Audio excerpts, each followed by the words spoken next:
The way you train your mind decides the way your life turns out. Most people don't lose because they're not smart or talented. They lose because they break too fast when life gets hard. One bad day, one mistake, one tough moment, and they shut down. But the real winners, they've trained their mind to handle pressure, stress, pain, and even silence. They don't need things to be perfect to keep going. If you're tired of quitting when things get uncomfortable, if you keep reacting too fast, overthinking, getting distracted, or needing someone else to push you, this video is for you. You'll learn how to build a mind that's strong, steady, focused, and a mind that helps you win. Not just when things are good, but especially when they're not. No theory, just straight up real steps that work in real life. Watch this until the end. It might be the reset your mind has been needing. Number 1, choose long-term peace over short-term emotional outbursts. You want to win in life? You want to win in business, relationships, health, goals, everything? Then you must train your mind to stop chasing short-term reactions and start choosing long-term peace. Because the mind that always reacts will never lead the life it's truly capable of living. Most people lose, not because they lack talent or opportunity, but because they can't manage their reactions. They blow up, they shut down, they take things personally. They let anger, jealousy, fear, or pride take over in the moment. They give up peace just to win a fight that won't matter in a week, and then they wonder why their life stays stuck. You must understand something. Your emotions are not the problem. Feeling anger, frustration, disappointment, those are part of being human. The real problem is when you let those emotions make your decisions. That's what steals your peace. That's what ruins relationships. That's what holds you back from winning. Peace is a decision. Peace is not the absence of problems. It's the ability to stay steady in the middle of them. Choosing long-term peace means training your mind to pause before reacting. That's not easy, especially when you're tired, stressed, or feeling misunderstood. But that's exactly when you must train yourself. When someone says something that offends you, the mind wants to respond immediately. When things don't go your way, you want to throw your hands up and complain. That's natural. But it's also what keeps you weak. You have to start asking yourself, is this worth my peace? Every time. When you're about to snap back, when you're about to send that angry text, when you want to prove you're right, pause, ask, will this matter a year from now? Most times it won't even matter in an hour. And if it doesn't serve your peace, it's not worth your energy. Training your mind is like building muscle. You don't just do it once, you do it every day. You hold yourself back from reacting when your emotions try to control the moment. And over time, you become stronger, you become clearer. You start choosing peace, not because you're soft, but because you're strong enough to walk away from chaos. There are people who will test you. They will push your buttons. They will try to bring you into their drama, but you must decide. Are you going to give them control of your, or are you going to train your mind to stay steady, no matter how loud the world gets? Some people think peace means weakness. That's not true. It takes strength to stay calm when you're provoked. It takes strength to sit in silence when your ego wants to shout. It takes real inner power to say, I'm not giving this situation my energy, because you're not avoiding the issue. You're choosing to rise above it. You're choosing to protect your mental space. Think about it. How many times have you said something in anger that you later regret? How many times have you acted on emotion and it cost you something important? A job, a friendship, a business opportunity, even your own self-respect. You win in life when you stop letting emotions write the script for your actions. That's maturity. That's power. That's how you start building a mind that wins. It doesn't mean you won't feel things deeply. You will, but you'll stop being controlled by temporary emotions. You'll start thinking long-term, because real winners know when to walk away. They know when to stay quiet. They know when to keep moving forward, instead of picking fights that slow them down. When someone disrespects you, you'll feel it, but you'll also know that your response is where your strength lives. You don't need to match their energy. You raise your own. That's training. That's discipline. That's mental toughness. When life throws something unfair at you, you don't explode. You don't collapse. You take a breath. You feel the emotion. and then you choose what serves your peace. You look at the big picture and ask yourself, is this going to help me win or slow me down? Sometimes the greatest strength is saying nothing, walking away, staying focused, keeping your peace in a world that wants your reaction. That doesn't mean you let people walk all over you. It means you know how to stand up without losing your mind. You speak with calm power, not reactive chaos. You respond with self-respect, not revenge. You lead your life, not your emotions. And the truth is, it takes time. You won't get this perfect every day. You'll still slip up. You'll still react now and then. But the more aware you become, the faster you catch yourself. And over time, your default will shift. You'll start choosing peace more often. You'll feel better in your body. You'll sleep better at night. You'll have fewer regrets, and your confidence will rise. Not because you're perfect, but because you know you are in control. Winning doesn't always mean getting the last word. Sometimes winning is staying calm when others are loud. Sometimes winning is smiling when people expect you to fold. Sometimes winning is walking away so you can keep walking forward. If you want to win in every situation, you have to stop fighting every battle. You have to stop proving yourself to people who don't care. You have to stop reacting to things that don't deserve your attention. Your time is limited. Your energy is valuable. Your peace is priceless. Start protecting it like it matters, because it does. Every time you choose peace, you give yourself the space to think, the strength to move forward, and the clarity to act wisely. You start making better decisions. You start becoming a person of consistency. That's how you win. There's a difference between being triggered and being trained. Most people are triggered by everything. A small comment ruins their whole day. A minor delay makes them panic. But you're not here to be like most people. You're here to train your mind. You're here to, and that starts with choosing peace over reaction. It starts by saying, this is not worth my energy. It starts by choosing your battles carefully. It starts by understanding that protecting your peace doesn't mean avoiding hard things. It means facing them without losing yourself in the process. You were not born to live at the mercy of your emotions. You were born to lead your life, to take ownership, to rise above what tries to pull you down. You can't lead when you're always reacting. You can't grow when you're always arguing. You can't win when your energy is scattered all over the place. So today, decide to take your power back.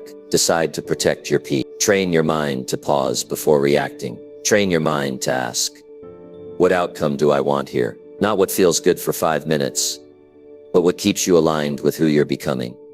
And when you do that, you'll start to notice something. The things that used to bother you will no longer affect you. The people who tried to pull you into drama will lose access to your energy. The situations that once drained you will no longer hold power over you. You'll walk differently, think differently, live differently. Not because the world changed, but because you did. You trained your mind, you chose peace, and that's when everything begins to shift in your favor. That's when you begin to win. Not once, not sometimes, but in every situation. Number 2, force yourself to stay calm when ego wants chaos. There comes a moment when everything inside you wants to react. When your pride gets poked, your emotions flare up and your ego screams for attention. That's the exact moment you must force yourself to stay calm.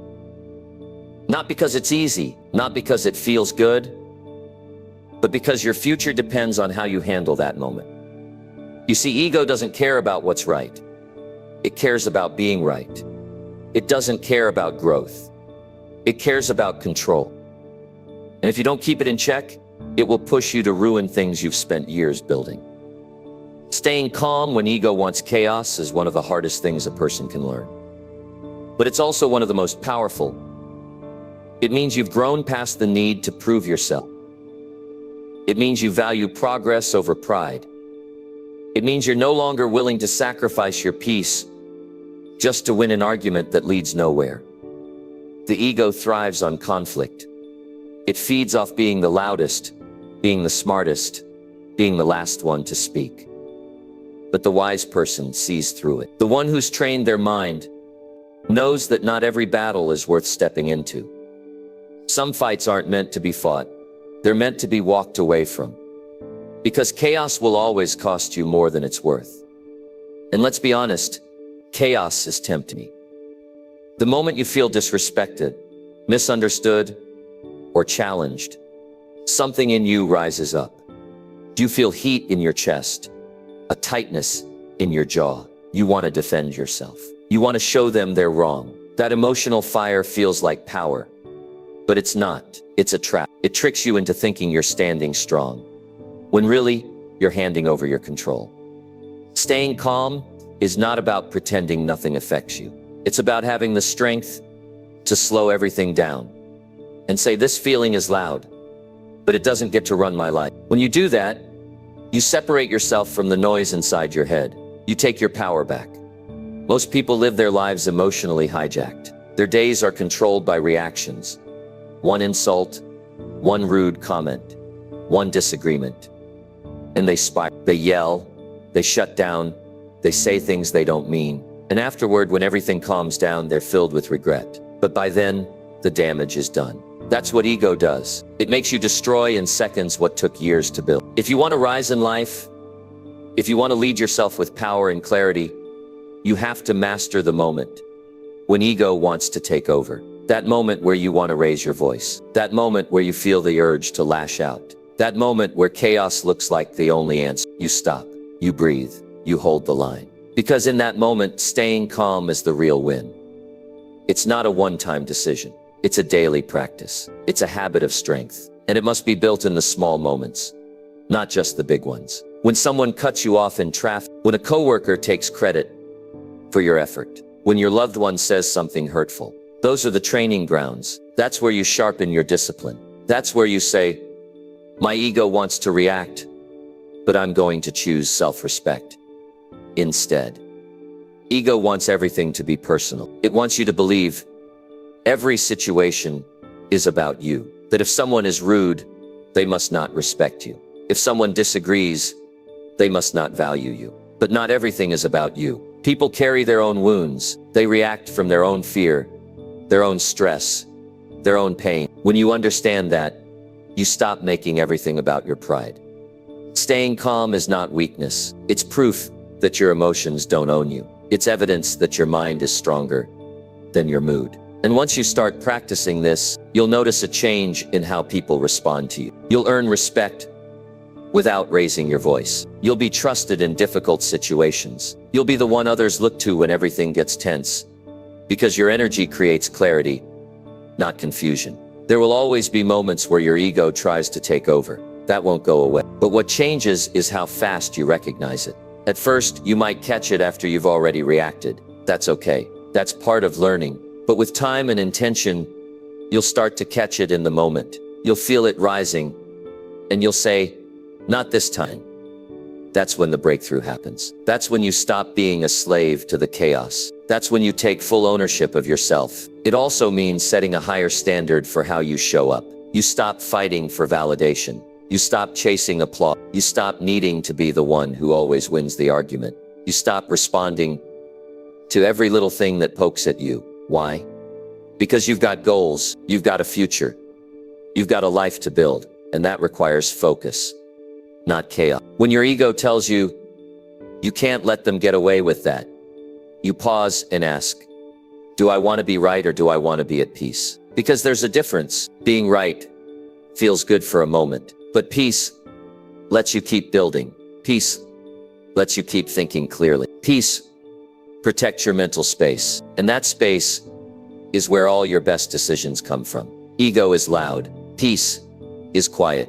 Ego is reactive. Peace is patient. Ego burns bridges. Peace builds stability. You can't have both. You have to choose. And every time you choose calm over chaos, you become someone stronger, someone wiser, someone more in control of their direction. You don't train your mind to win by reacting to every emotion. You train it by facing that emotion and saying, I hear you, but I don't obey you. You create distance between the feeling and the action. That's power. That's mastery. That's how leaders are built. Think about where you are in life right now. How many situations would have turned out differently if you had stayed calm? How many relationships would have been saved? How many opportunities would have been kept? How much energy would you still have if you didn't waste it on conflict?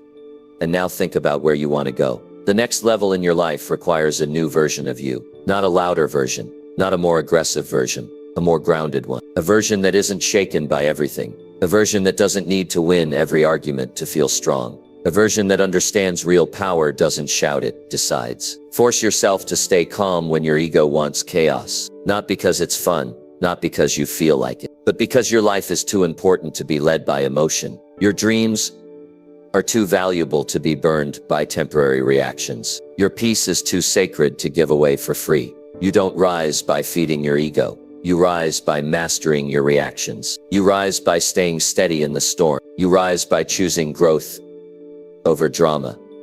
And the next time you feel that fire, that heat, that need to react, remind yourself, chaos is easy. Anyone can fall apart. Anyone can explode. That doesn't take strength. What takes strength is staying calm. What takes strength is leading with clarity when everything inside you wants to fight. That's the work. That's the test. And that's the only way forward. Train your mind for that. Train it until staying calm becomes your default. Until your ego no longer runs the show. Until peace becomes your position, not your reward. That's how you start winning in life. And that's how you keep winning every time. Number 3, stop needing approval and trust your own decisions. One of the greatest turning points in life is when you stop living for approval and start standing by your own choices. Most people spend years trying to please everyone around them. They hesitate, they delay, they overthink, because they're worried about what someone else might say. That fear of judgment, that craving for validation, it keeps them small. It keeps them doubting. And worst of all, it keeps them stuck. When you make a decision and then immediately look around to see who approves, you hand over your power. You're no longer building your life for yourself. You're building it for others. That's how people lose themselves. They forget what they want. They second guess what they know.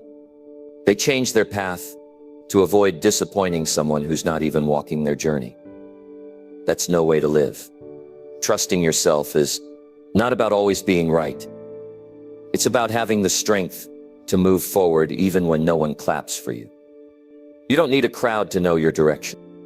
You don't need constant reassurance to believe in your own thinking. Growth begins when you stop checking if the world agrees with you before you take the next step. People will always have opinions. You can do everything right and someone will still criticize you. You can do what they want, and they'll still find something wrong. So why keep trying to chase approval? Why live by their expectations when it's your life that's on the line? You've got to start asking yourself, who are you trying to impress? And why? Are you holding back from taking action because you're afraid of being misunderstood? Are you saying yes when you want to say no just to avoid judgment? If so, you're not living with clarity. You're living under pressure. Approval seeking is a habit. And like any habit, it can be broken. It starts with awareness. You begin to notice the moments when you hesitate before speaking, the times you hold back your truth to keep the peace, the decisions you postpone because you're waiting for someone to say it's okay. That awareness is step 1, because once you see it, you can start to challenge it. You weren't born to be passive. You weren't born to fit into other people's boxes. You were born to lead yourself, to trust your gut, to make your own rules and learn from your own lessons. And yes, you'll make mistakes. Everyone does. But learning from your own mistakes is still better than living by someone else's fear. Most people who try to control your choices are not trying to hurt you. They're just living through their own limitations. They're scared of risk. They're afraid of standing out. They value comfort over change. When you do something bold, it threatens their belief system. So they project their fear onto you. But just because they're scared doesn't mean you have to be. When you trust your own decisions, you take ownership of your life. You stop waiting for permission. You stop needing back. You stop asking if you're good enough and start showing up like you are. That shift changes everything. Your confidence grows. Your pace increases. Your clarity sharpens. You no longer live in hesitation. You live in motion. It doesn't mean you ignore wise input. It means you stop living by opinions that don't align with your purpose. There's a difference between receiving advice and depending on approval. Advice can sharpen you, but constant approval seeking will weaken you. You don't need everyone's green light. You just need your own. Some people won't understand your path. That's fine. It's not their job to understand it. It's your job to walk it.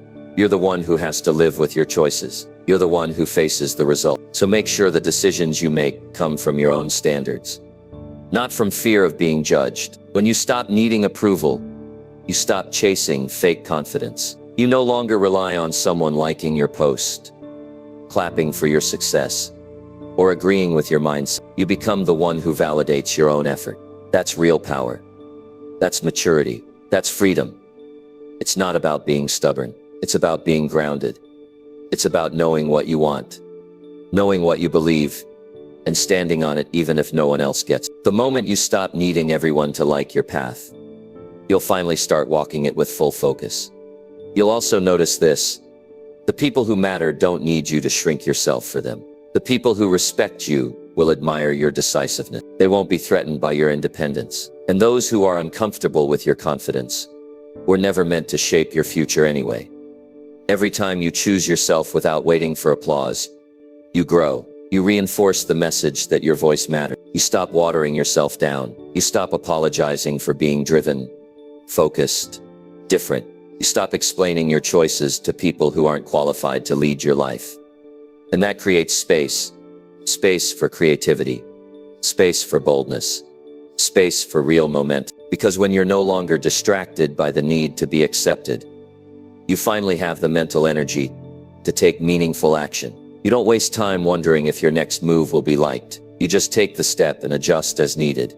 You don't get stronger by playing safe. You get stronger by trusting yourself, even when it's uncomfortable. Every decision you make for yourself sharpens your character. Every time you choose your path over their expectations, you claim more of your freedom. That's how self-respect is built. That's how confidence is earned. This world doesn't need more people playing small to keep others comfortable. It needs people who are willing to walk their truth, even if they have to walk it alone for a while. People who know that self-trust is worth more than surface-level praise. You are capable of leading your own life, but only if you stop looking over your shoulder. Only if you stop asking for confirmation every time you feel unsure. Uncertainty is part of growth. Confidence comes from action, not approval. You'll never build strength if you need someone to clap for every step you take. Start practicing this now. Make decisions based on what's right for your future. Speak your mind without asking if it's acceptable. Set your boundaries without needing everyone to agree. Trust that even if the whole world doubts you,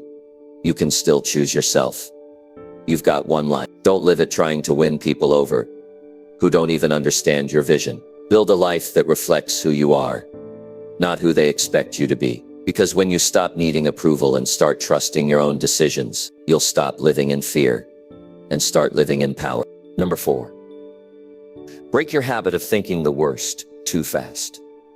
Most people don't realize how much they sabotage their own lives by always expecting something to go wrong. It becomes a habit, almost automatic. One small issue shows up and suddenly their mind rushes to the worst possible outcome. Someone doesn't text back fast enough. They assume rejection. A meeting gets moved. They assume bad news. A challenge shows up. They assume failure is near. And they do it so often they don't even notice anymore. It becomes part of how they think, part of how they operate. But here's the truth. This habit of always thinking the worst will quietly steal your potential, your peace, and your progress if you don't break it. No one is born with a negative mind. It's learned.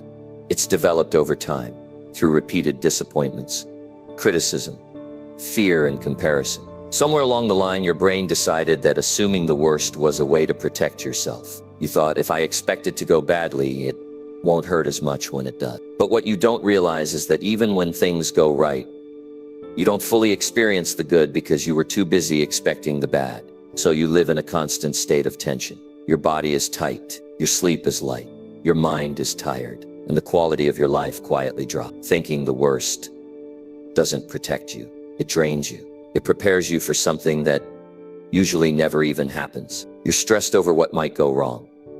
And because you feel it so deeply, your nervous system doesn't know the difference between a real threat and an imagined one. That's why your energy crashes. That's why you can't focus. That's why you feel anxious even when nothing's happening. You're mentally living in a future you don't even want, and doing it on repeat. Breaking this habit doesn't mean you ignore reality. It means you stop jumping to conclusions that destroy your mindset before life even plays out. It means you stop filling in the blanks with fear. You stop making up stories that aren't based on facts. You stop letting one uncomfortable moment trigger a whole downward spiral. That's maturity. That's mental strength. That's what people who win in life do. You must learn to pause when your mind starts spinning. You must say, I don't have the full picture yet, so I won't panic. Most of the time, you don't know what's really happening. You just assume the worst because it's familiar. But familiar doesn't mean helpful. Familiar just means practiced. And if you practiced expecting failure long enough, you'll find it even when it's not there. This habit will make you question yourself in every relationship. You'll assume people are losing interest in you when they're just busy. You'll think you're being ignored when in reality, no one even realized you were waiting. You'll take silence as a threat instead of space. And over time, you create stress where there was none. You make problems where there were just possibility. You've got to stop letting fear fill in the blanks. When something doesn't go exactly as you pictured it, don't rush to label it as bad. Leave room for better. Train your mind to say, maybe this delay is protection. Maybe this pause is preparation. Maybe this closed door is just a redirect. That shift doesn't come naturally at first. You'll have to catch yourself in the act. But the more you do it, the more your brain starts to learn that not everything is a threat. Some people say, well, I just like to be realistic. But realism doesn't mean being negative. Realism means you see the facts, not just the fear. You look at what's in front of you and respond with clarity, not panic. That's different from assuming the worst every time something feels uncertain. Life is uncertain. People are unpredictable. Outcomes change. But if your mind always defaults to the negative, you'll miss out on the joy of possibility. You'll also make poor decisions. When you think the worst too quickly, you rush. You overreact. You cancel plans. You close doors too early. You give up too soon. And you do it all because your brain convinced you that something bad was definitely going to happen. But how many times have you worried yourself sick, only to realize the situation wasn't that bad? How many times have you created chaos in your mind that never actually came true? This habit isn't harmless. It trains your nervous system to stay on high alert. It affects how you speak, how you carry yourself, how you treat others, and how you show up to your goals. It teaches your brain that worry equals control. But worry doesn't equal control. Worry equals wasted time. You don't solve anything by assuming the worst. You just lose your peace. To break this pattern, start by noticing how often you do it. Pay attention to the situations that trigger it. Is it silence from someone you care about? Is it delays in your plan? Is it when things are going well and you're just waiting for something to go wrong? Name the pattern. Once you name it, you can challenge it. Ask yourself, do I have facts or am I guessing? If you're guessing, choose a better guess. You're already creating a story. Why not make it one that supports your peace? You also need to train your body. When your mind rushes into fear, your body follows. Your shoulders tense up. Your breathing gets shallow. Your stomach feels tight. You need to reverse that. Loosen your shoulder. Take a full breath. Slow your exhale. The body leads the mind just as much as the mind leads the body. If you can calm one, you can calm the other. Another thing, be careful who you talk to when your thoughts spiral. If you go to people who also think negatively, they'll feed your surround yourself with people who help you see clearly, not people who confirm your worst thoughts. And if you don't have that support yet, become it for yourself. Start talking to yourself like someone who wants the best for you. You've spent enough time beating yourself. Now it's time to build yourself up. You are not your thoughts. You are the one who notices them. And if you can notice them, you can change them. You can say, I'm not going down that road again. And then you redirect. You choose a different response. Maybe it's not perfect. Maybe the fear still lingers, but you move forward anyway. That's how new habits are built. That's how strength is developed. You don't have to live in fear of what might go wrong. You don't have to assume everything is falling apart just because you don't have all the answers yet. You're allowed to hold uncertainty without panic. You're allowed to be in the middle of a hard moment and still believe something good can come out of it. Don't wait for life to prove you wrong. Prove yourself right by choosing peace now. Break the habit of thinking the worst too fast. It's not who you are, it's just what you've been doing. But that can change. Starting today, you can train your mind to wait, to breathe, to see clearly. You can slow your thoughts down and remind yourself, not everything that feels bad is bad. Not every silence is rejection. Not every delay is a problem. And not every unknown is danger. Give yourself a chance to expect better. Give yourself the gift of not panicking. Choose clarity over chaos. Practice seeing the full picture before you jump to fear. And every time you do, you take your power back. That's how you change your life from the inside out. One thought at a time, one moment at a time, one decision at a time. Number 5. Say no to distractions that secretly control your mind. There's a reason most people feel busy but unfulfilled. They're not lazy. They're not without dreams. They're just constantly distracted. And what makes it worse is that most of those distractions are invisible. You don't even realize how deeply they've slipped into your life. They look small. They feel harmless. But they are powerful enough to keep your mind scattered and your potential stuck. That's why you have to start saying no. No to the things that pull your focus without your permission. No to the little habits that eat your time and leave you feeling empty. No to the invisible forces that quietly take control of how you think, feel, and act every day. Distractions don't always scream. Most of them whisper.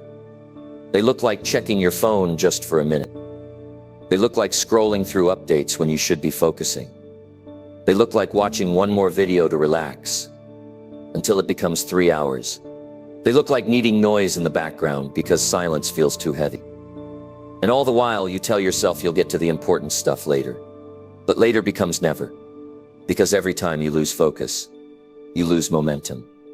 And when you lose momentum often enough, you start to forget what you were aiming for. There's a cost to being distracted that you don't see at first.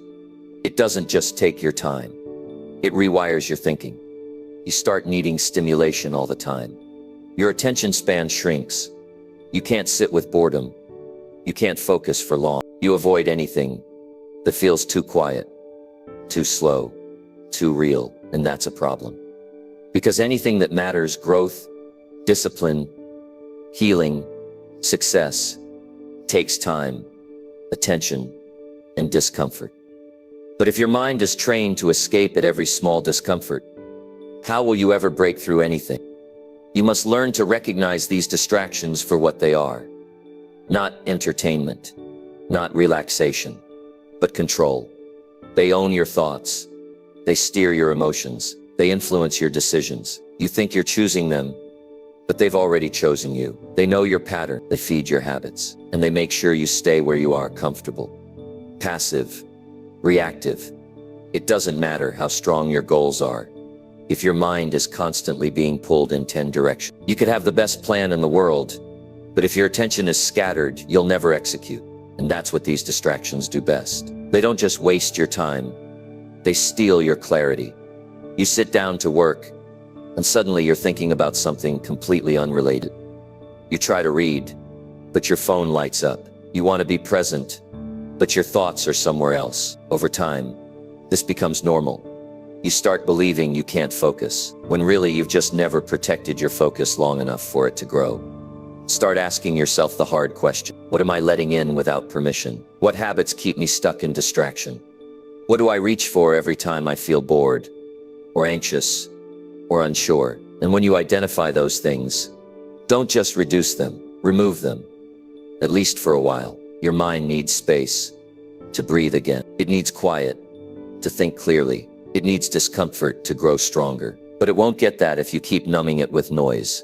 Distractions are not just digital. They come in the form of drama, shallow conversations, unproductive routines, even unhealthy thought. They come from people who bring chaos to your peace. They come from patterns you keep repeating just to feel a little busy. You've got to be ruthless about protecting your mental space. Not everything that asks for your attention deserves it. You have a future to build. You have a mind to sharpen. You don't have the luxury of letting every little thing pull you away from your path. Say no to distractions, even when they feel easier than doing the real work. Say no when your mind tells you, just for 5 minutes, because 5 minutes turn into an hour. Say no when your body wants to run from the task that matters, because that's usually the one that changes you. Say no to what feels urgent, but adds no value. That's how you begin to train your mind. That's how you reclaim control. You don't need more motivation. You need fewer distractions. You need your focus back. You need to learn how to sit with a thought without running from it. You need to practice being still without grabbing for your phone. You need to allow boredom to show up and face it instead of numbing it. That's where real mental toughness starts. Every time you say no to a distraction, you're saying yes to yourself. Yes to your priorities. Yes to your clarity. Yes to the version of you that's buried under all the noise. And over time, you begin to feel stronger. You start to think more clearly. You stop reacting to everything. You wake up with more energy because your mind isn't exhausted from trying to do 100 things at once. You begin to own your days instead of drifting through them. Don't underestimate the impact of small distractions. They don't just take your time. They steal your presence. They pull you out of the moment. They keep you mentally fragmented. And a fragmented mind cannot create anything meaningful. To build a strong life, you need deep focus. You need time to think. You need attention that is directed and intentional. Start with small steps. Set limits. Turn off what doesn't need to be on. Create space in your day where nothing distracts you. Silence the noise and see how uncomfortable it feels. That discomfort is not the enemy. It's the gateway to focus. The more you sit with it, the more you learn to direct your thoughts. That's power. That's ownership. That's where discipline starts. It's not about being perfect. It's about being aware. Every time you drift into distraction and pull yourself back, you're training your mind to serve you, not the other way around. And that training creates strength. It builds mental muscle. It gives you an edge in a world that's constantly pulling people in all directions. Distractions are everywhere, but they don't have to run your life. You get to decide where your energy goes. You get to decide what gets your attention. You get to choose what matters and what doesn't. And the more you say no to what pulls you away, the more you can say yes to what pushes you forward. This is how you build a mind that wins, not by doing more, but by doing less. More deliberately, less scrolling, less reacting, less running, more intention, more presence, more clarity. That's how you grow. That's how you win. That's how you rise above the noise and step fully into the life that's waiting for you on the other side of distraction. Number 6, make peace with boredom instead of chasing quick highs.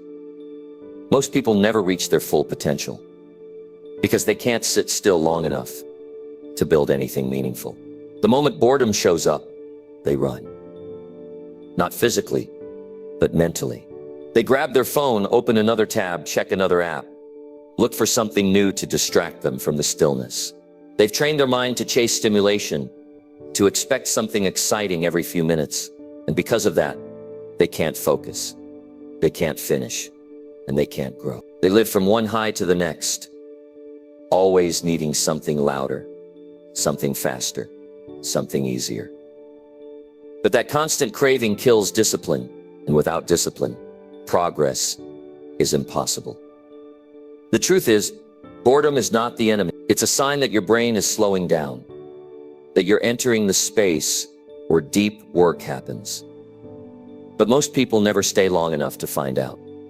They mistake boredom for a problem, when it's really a signal that you're getting past the surface, that your mind is finally quiet enough to notice what's going on inside. But they avoid that space because silence feels uncomfortable. Stillness feels like nothing's happening. And in a world addicted to noise, nothing feels scary. That fear of boredom drives people to waste their time. They jump from one thing to another, starting but never finishing, reading but never absorbing, planning but never executing. They want the rush, not the result. But real growth doesn't come from excitement. It comes from repetition. It comes from doing the same thing over and over when no one is watching. It comes from being okay with the fact that progress is often quiet, unexciting, and invisible. That's why most people quit.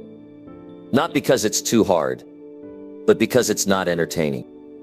You must learn to make peace with boredom if you want to build a life that matters. You must teach your brain to stay in one place long enough to get something done.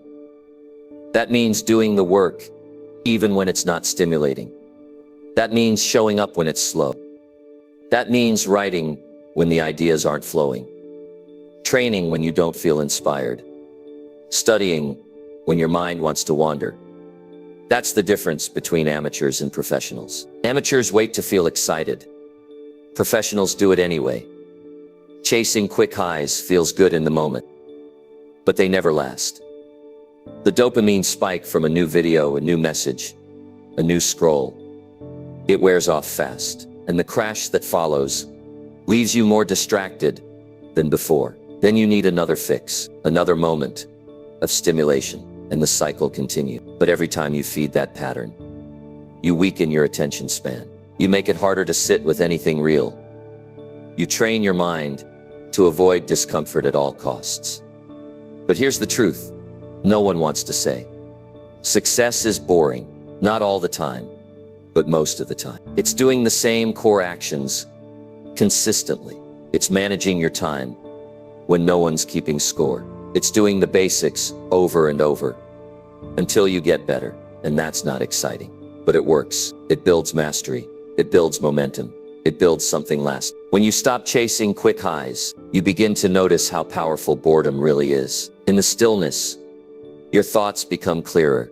Your priorities rise to the surface. You begin to reflect. You become aware of what matters. You connect dots you never saw before. But none of that happens when your mind is busy jumping from one distraction to another. Focus grows in silence. Discipline grows in repetition. Peace grows in simplicity. You won't always feel like doing the work. That's normal. But don't mistake that feeling as a reason to learn to sit through it.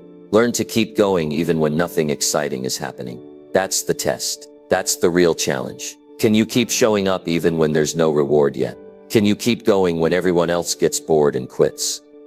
Making peace with boredom doesn't mean settling. It means staying focused. It means understanding that not every moment will feel good, but every moment is building something in you. Strength, patience, clarity.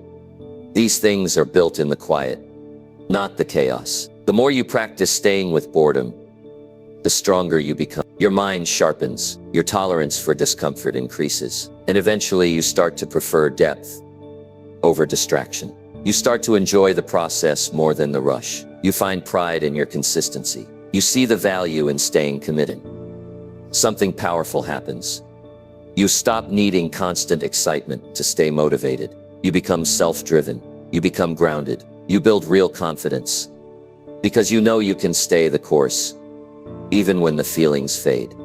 Most people don't need more motivation. They need less stimulation. They need fewer highs and more habits. They need to stop searching for the next thing and start finishing what they started. That begins with being okay with repetition, with being okay when the work isn't flashy, when it doesn't get noticed, when it's just you and the task in front of you. Start paying attention to how you respond to boredom. Do you escape immediately, or do you lean into it?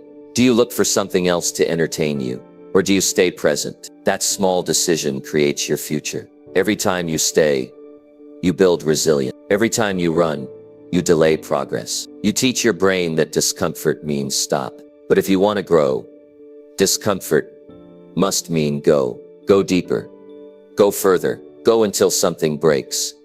Not you, but your limits. People say they want change, but change doesn't come wrapped in fireworks. It comes slowly, silently, in hours spent practicing, in choices made when no one's looking, in effort repeated even when your energy is low. That kind of consistency only becomes possible when you stop relying on feelings to move forward. When you make peace with boredom, you stop needing to feel good to do what needs to be done. The world will keep getting louder. The distractions will keep coming. The highs will keep tempting you, but none of them will build what you truly want. If you want a strong mind, you'll have to train it to stay calm when nothing exciting is happening. If you want a better life, you'll have to put in the work that doesn't always feel rewarding. That's the truth. That's the price. That's the path.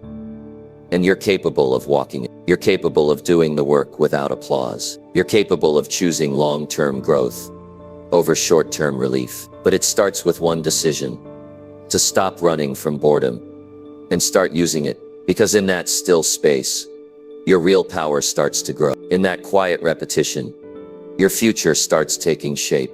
In that boring consistency, your greatness begins. And when that becomes normal to you, nothing can stop you. Not noise, not feelings, not failure. Because you're not chasing the next high. You're building something that lasts. Number 7. Control your urge to quit when discomfort hits. Most people start strong, full of energy and excitement. They set goals, make plans, and believe this time things will be different. But then discomfort shows up.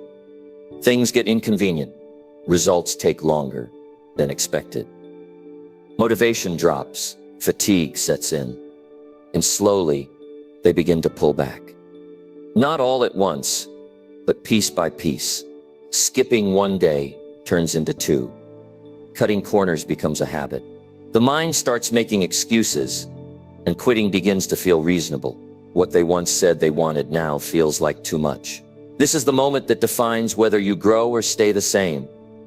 The moment when discomfort hits and your brain tells you to walk away. Quitting feels good in the short term. It gives you relief. It ends the pressure. It makes things easier, but that's only temporary. Because after the relief fades, regret takes its place. You start asking yourself, what could have happened if you had just pushed a little further? You think about all the time and effort you already put in, and now it's gone.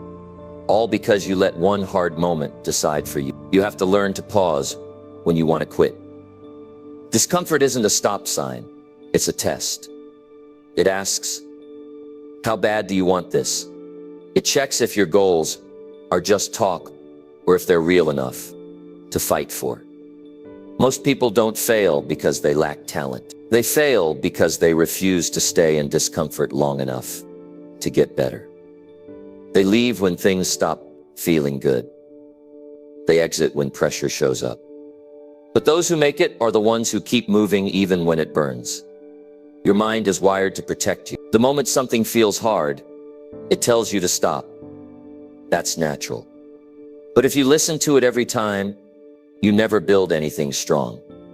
Strength is built by staying. Progress is built by enduring. Growth is built by choosing not to quit when every part of you wants to. This isn't about ignoring pain. It's about not letting it own you. Pain is part of the process. Discomfort is part of growth. They're not signs that something's wrong. They're signs that you're stretching, that you're stepping into unfamiliar territory, that you're becoming someone new. And transformation always demands discomfort. You have to expect those moments when everything feels heavy.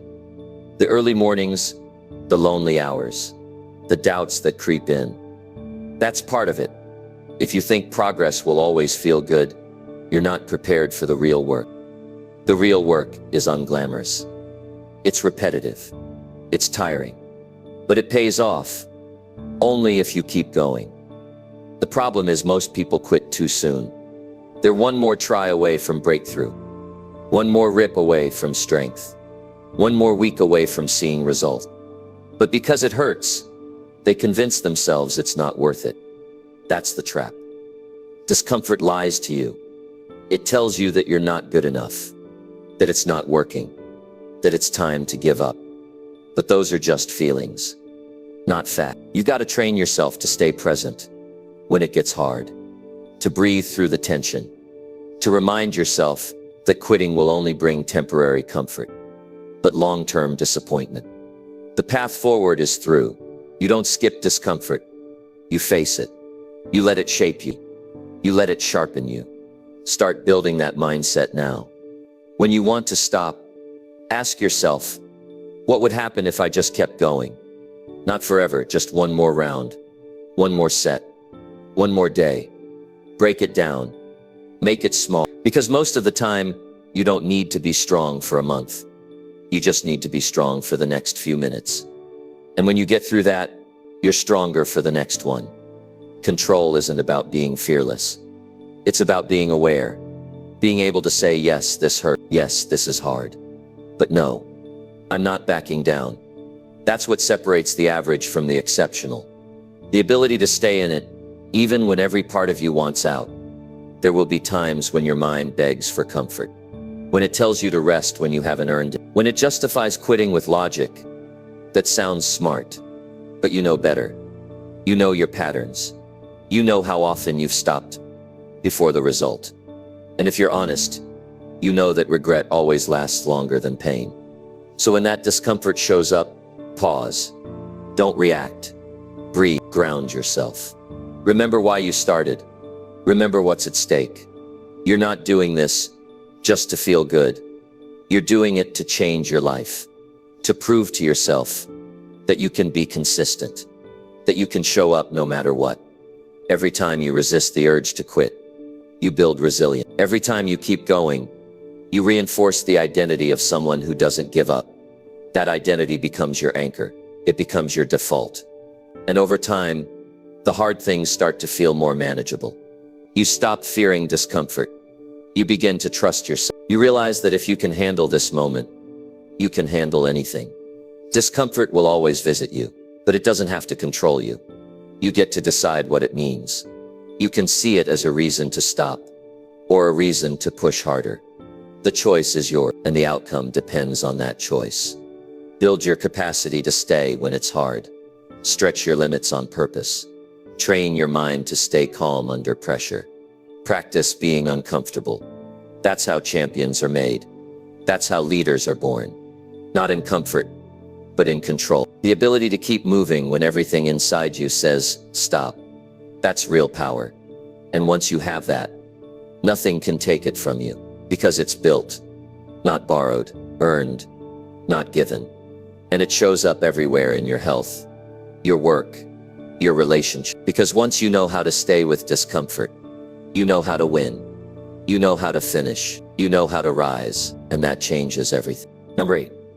Catch your inner victim voice before it speaks. One of the most dangerous things you'll ever face doesn't come from outside. It lives inside your head. It's that quiet, subtle voice that shows up when things get hard. The one that says, this always happens to me, or nothing ever works out in my favor. Or I guess I'm just not lucky like others. It doesn't scream, it whispers. It doesn't look like weakness, it hides behind logic. And if you don't catch it early, it will shape how you think, how you act, and how you see the world. That's the inner victim voice. And if you don't catch it before it speaks, it will speak for you. It will make your decisions. It will lead your life. And worst of all, it will convince you that you're powerless. The victim voice is tricky. It doesn't always sound like self-pity. Sometimes it sounds like blaming others. Sometimes it sounds like playing small. Sometimes it sounds like over-explaining why you haven't made progress.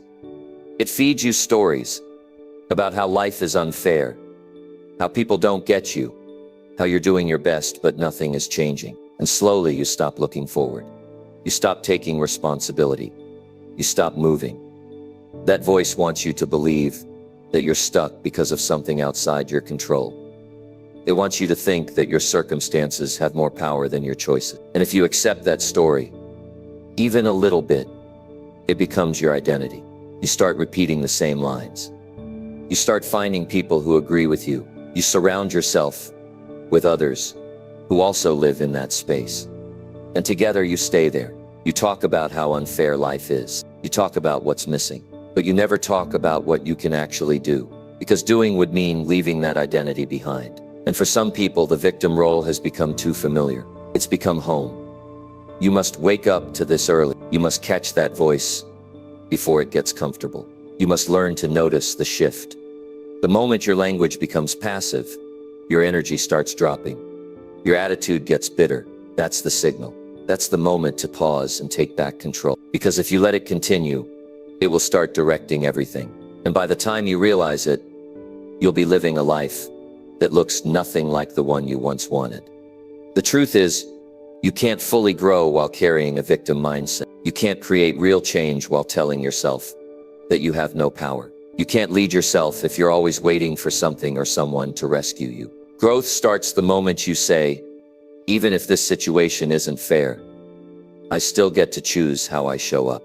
That's ownership. That's strength. That's how you shift out of helplessness and into action.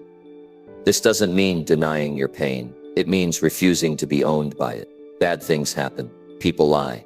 Plans fall apart. Life can hit hard, but pain is not a permission slip to surrender. It's a test to see what kind of mindset you'll carry in the middle of it. Will you let the situation define you? Or will you rise above it by how you respond? Start listening to your language. How do you talk when things don't go your way? Do you speak from a place of power or from a place of complaint? Do you focus on what you can control or do you fixate on what you can't? Your words matter. They shape your beliefs, and your beliefs shape your result. Every time you say, "This always happens to me," you give up your role in the story. You stop asking questions like, "What can I do now?" Or "What lesson can I take from this?" And when you stop asking those questions, you stop growing. You stay stuck. Not because you lack opportunity, but because your mind stopped looking for one. The victim voice is always waiting for a trigger, a setback, a delay, a rejection. The moment it finds one, it moves fast. It starts feeding you thoughts like, "See, this is why you shouldn't even try," or "You'll never catch a break." And in that moment, your job is to interrupt it. Speak back to it. Remind yourself that one bad moment doesn't mean a bad life. One failed attempt doesn't make you a failure. One delay doesn't erase your ability to move forward. You don't have to listen to every thought you think. That's the real discipline. Not just working hard, but working hard without falling into that emotional trap every time it gets uncomfortable. Some people think discipline is just about routine, but discipline is also about mental control. It's about holding your ground when your emotions try to drag you backward. It's about recognizing that pain doesn't make you special. How you respond to it does. You don't owe the world a performance, but you owe yourself the truth. And the truth is, you have power, you have choice, you have the ability to shift. But only if you stop rehearsing the same victim story every time life challenges you. There's no strength in repeating, "This isn't fair." Strength is built in the sentence that comes after it.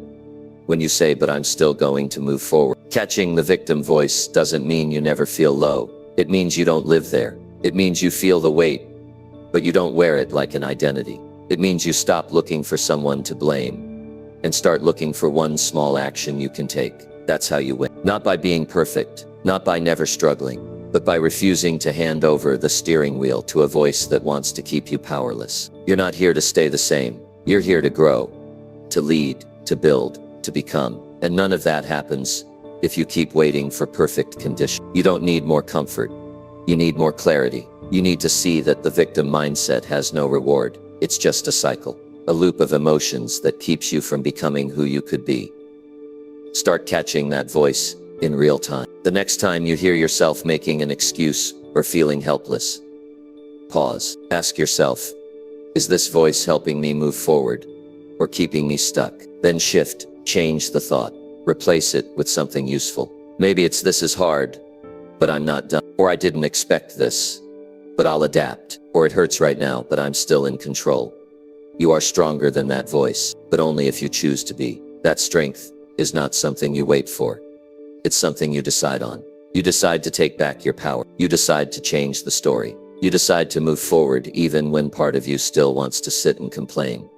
Catch the victim voice early, and you change your whole life. You start seeing options where others see problems. You start building when others are stuck talking. You start living with intention, not emotion. And that's when things begin to shift. Not because life got easier, but because you stopped letting your thoughts make you smaller than you are. And once that shift happens, you can never go back. Because you'll know, in your bones, that no matter what comes, you'll always have the power to respond with strength. Number 9. Train yourself to pause before you react impulsively. One of the most important things you'll ever learn is how to pause. Not because it sounds good, not because it makes you look calm, but because it protects your future. Most people don't pause, they react. Something upsets them, and they explode. Someone criticizes them, and they shut down. Things don't go as planned, and they quit too soon, and they think it's just part of who they are. But it's not. It's just untrained behavior. It's a lack of discipline in the space between emotion and action. In that space, the pause is everything. With a pause, you hand over control. You let the moment make the decision for you. You let your frustration speak, your fear move, your pride take charge. And what happens next? Damage to your reputation, to your relationships, to your own self-respect.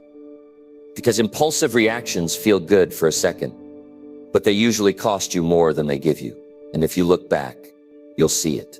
You'll remember the words you said that you wish you had, the messages you sent that you couldn't unsend, the decisions you made too fast that ended up hurting you. Training yourself to pause means building awareness. It means noticing that first wave of emotion without obeying it. It means saying to yourself, this is not the time to respond. This is the time to breathe, because even a few seconds of space can shift everything. That space allows logic to speak. That space lets your long-term goals catch up to your short-term emotion. That space is where maturity grows. You can't build a powerful life if you're constantly reacting to everything around you. There will always be triggers. There will always be noise. There will always be someone who says something you don't like. If you react to every little thing, you stay stuck in survival mode. You stay on edge. You burn out.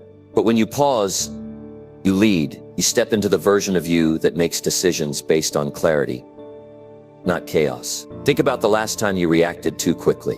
What did it cost you? Did you speak out of anger and damage trust? Did you panic and back out of an opportunity? Did you assume the worst and shut someone out? These aren't just emotional mistakes.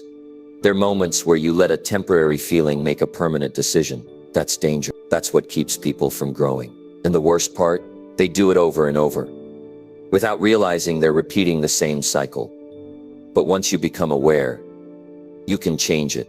You can interrupt the automatic pattern. You can catch yourself and say, wait, I don't need to respond like this. I can choose a better way. And when you do that, even once, you begin to shift everything. You begin to take back the control you've been giving away for years. It takes discipline, not just emotional discipline, but mental discipline. You have to be strong enough to hold the pause when everything in you wants to react. That's not weakness. That's strength under pressure. That's the kind of control that builds character. That's how you earn respect. Not by having the loudest voice in the room, but by knowing when to hold your voice until it matters. The pause is not about silence. It's about strategy. It's about choosing the right response at the right time. It's about asking yourself, what matters most right now? My ego or the outcome? My pride or my peace? My reaction or my reputation? Those are the questions that only come up in the space where you pause. When you train yourself to pause, you also become a better listener. You stop interrupting. You stop assuming. You let the full picture form before you speak. That makes you wiser. That makes you more trusted. People notice when you don't rush to judgment. They feel safer around you. They know you think before you speak. That alone sets you apart. And don't mistake it. Pausing doesn't mean freezing. It doesn't mean avoiding. It doesn't mean being passive. It means responding with purpose. It means you're not going to be dragged into every emotional trap that shows up. It means you've decided to protect your time, your energy, and your values by staying in control of yourself. This applies to everything, not just how you talk, but how you spend, how you commit, how you move. Every major mistake people regret came from not taking a moment to pause, buying something they couldn't afford, saying yes when they meant no, quitting when they just needed a break, all because they didn't give themselves a chance to think it through. Start building the habit in small ways. When you get a message that upsets you, don't respond right away. Close, breathe, think, come back with intention. When someone says something that triggers you, don't defend yourself immediately. Ask yourself why it bothered you. Give yourself a moment to find the response that reflects your values, not your anger. Over time, this becomes who you are. You stop living in reaction mode. You start responding like someone who leads their life, not just survives it.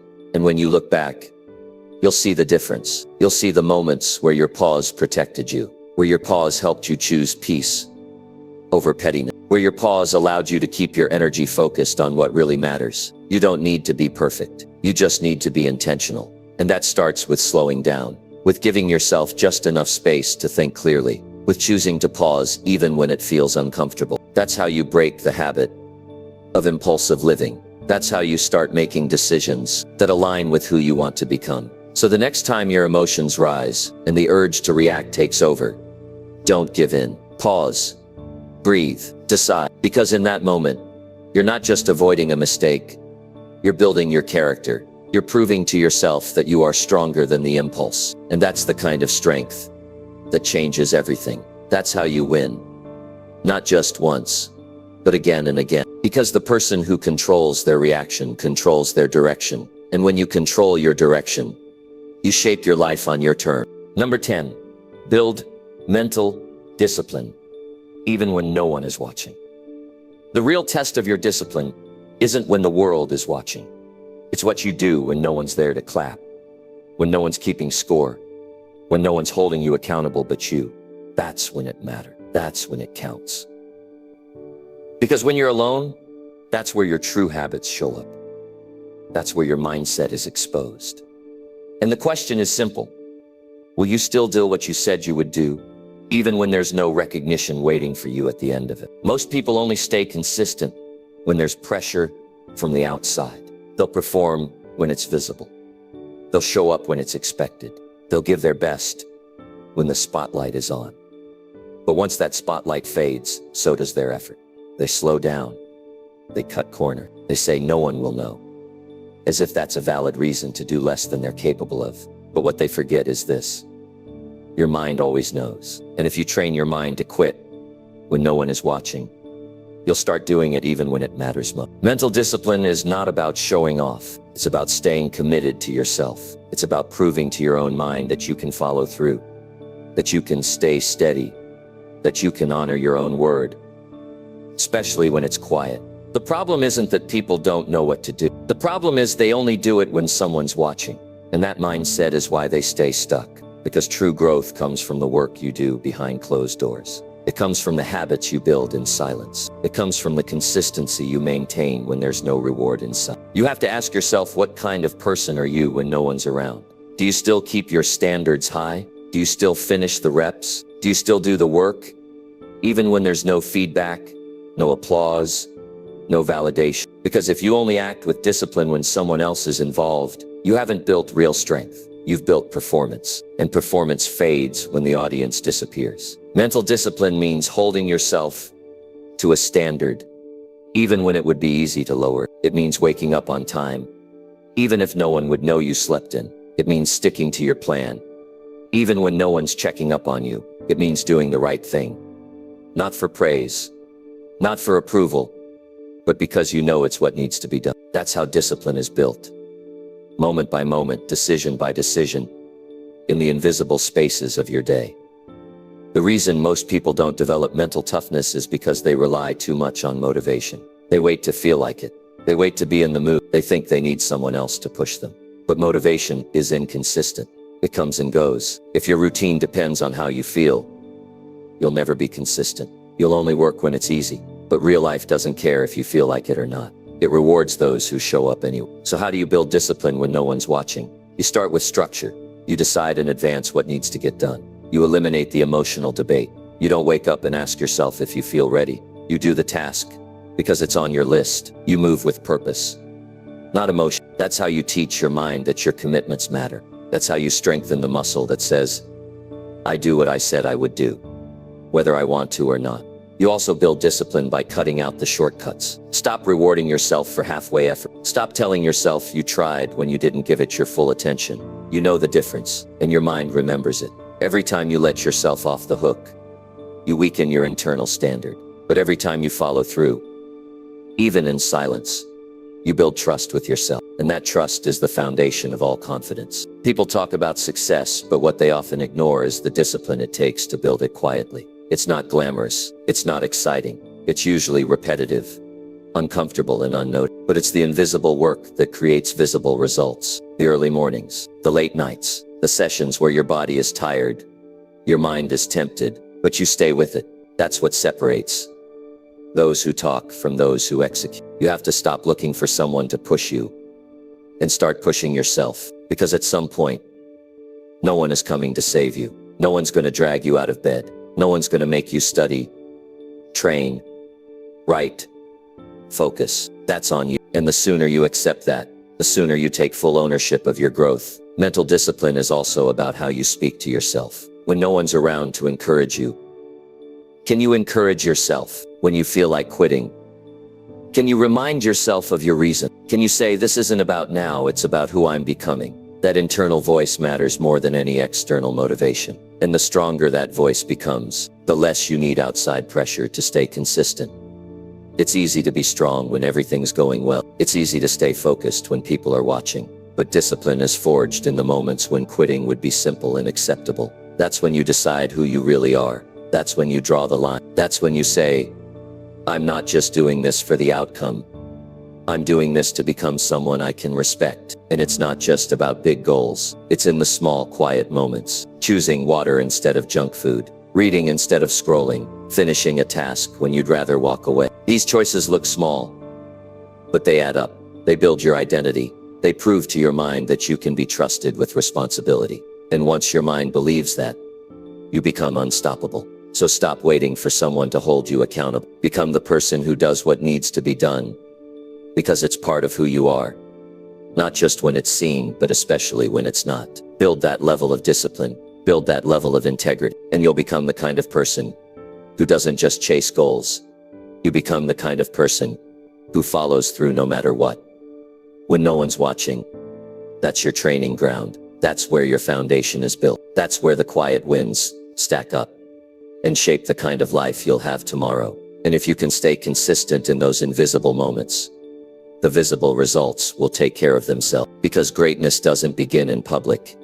It starts in private, with the choices you make when it's just you and your standard. Keep it high, no matter who's watching, especially when no one is. If you've made it this far, you already know. Winning in every situation isn't about luck. It's about how you train your mind when no one's watching, when nothing's easy, and when quitting feels like the simple way out. The truth is, most people don't need more chances. They need more control over their thoughts, emotions, and habits. Now it's your turn. Take what you've heard today and apply it. Not tomorrow, not next week. Right now, start catching your thoughts. Start making better choices in tough moments. Start becoming the person who stays calm, focused, and steady, no matter what comes your way. And if this video helped shift something in you, even just one mindset, don't keep it to yourself. Share it, save it, come back to it, because this is just the beginning. Every time you return, you're building a stronger mind and a stronger life. We're just getting started.